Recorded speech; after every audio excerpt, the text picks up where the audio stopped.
আসসালামু আলাইকুম। আমি মনিরা মুন্নি, কুকিং চ্যানেলে সবাইকে স্বাগতম।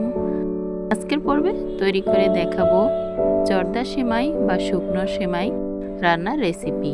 এজন্য আমি এখানে এক প্যাকেট 200 গ্রাম পরিমাণ সেমাই, আর প্যাকেট খোলার আগে সেমাইটা 2 থেকে 2.5 ইঞ্চি করে ভেঙে নিয়েছি। এতে করে রান্নার সময় কিছুটা ভেঙে যাবে, কিছুটা আস্ত থাকবে, আর রান্নার পরে সেমাইটা খুবই ঝরঝরে থাকবে। রান্না করার জন্য চুলায় প্যান বসিয়ে পর্যাপ্ত পরিমাণ ঘি অ্যাড করে নিলাম। আর এই রান্নাটা অবশ্যই ঘিয়ে রান্না করে নিলে খুবই স্বাদ হয়। যদি চান সয়াবিন তেল দিয়েও ভেজে নেওয়া যায়। ঘিয়ের ভাজার একটা ঘ্রাণ থাকে আর স্বাদটাও কিন্তু অনেক লোভনীয় থাকে।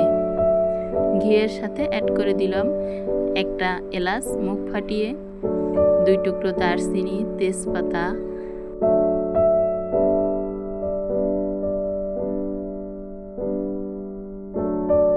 কিছুটা বাদাম, 1 কাপ পরিমাণ, নারিকেল হালকা আছে ভেজে নিয়েছি। এরপরে সেমাই অ্যাড করে দিয়ে হালকা নাড়াচাড়া করে ভেজে নিতে হবে। এভাবে হালকা আছে ভেজে নিতে হবে, খেয়াল রাখতে হবে যাতে নিচ থেকে লেগে না যায়।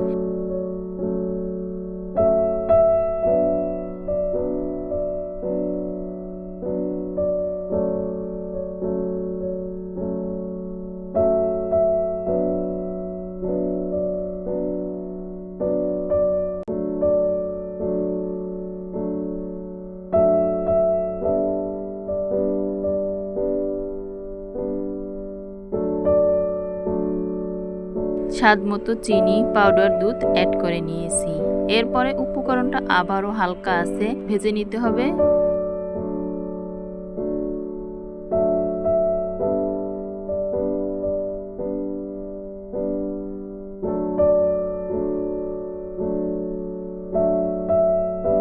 তিন থেকে 4 মিনিট এভাবে হালকা আছে সেমাইয়ের সাথে চিনি, পাউডার দুধ মিলিয়ে ভেজে নেওয়ার পরে এখানে পরিমাণ মতো পানি অ্যাড করে দিব।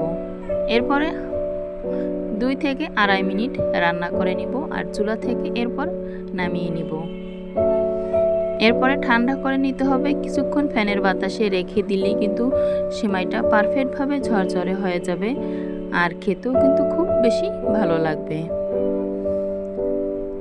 এভাবে ঘিয়ে ভাজা জর্দা সেমাই আপনারা তৈরি করে দেখতে পারেন বাসায়।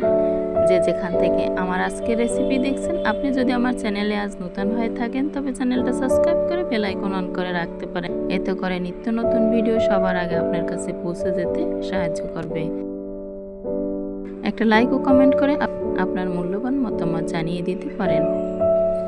এ পর্যায়ে একটু আলতো হাতে নাড়াচাড়া করে চেক করে নিয়ে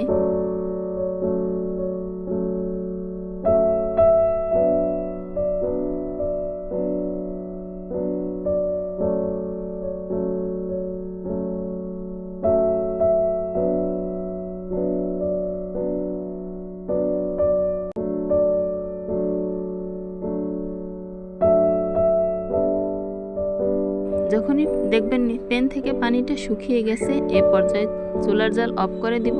তেজপাতা, দারচিনি, এলাচ তুলে নিলাম। ঠান্ডা করে এবার একটা পাত্রে পরিবেশন করে নিলাম। কিছুটা সেমাই চামচে তুলে দেখিয়ে দিলাম। সেমাই কিন্তু একবারই আস্ত আস্ত ভাব আছে, কিন্তু খুব সুন্দরভাবে কুক হয়েছে। এবার পরিবেশন করে